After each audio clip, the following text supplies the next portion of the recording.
أعوذ بالله من الشيطان الرجيم. بسم الله الرحمن الرحيم.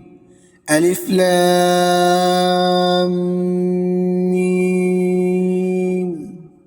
ذلك الكتاب لا ريب فيه هدى للمتقين الذين يؤمنون بالغيب ويقيمون الصلاة ومما رزقناهم ينفقون والذين يؤمنون بما أنزل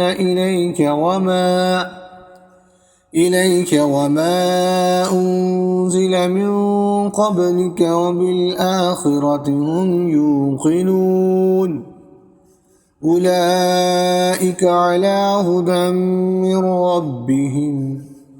من ربهم وأولئك هم المفلحون.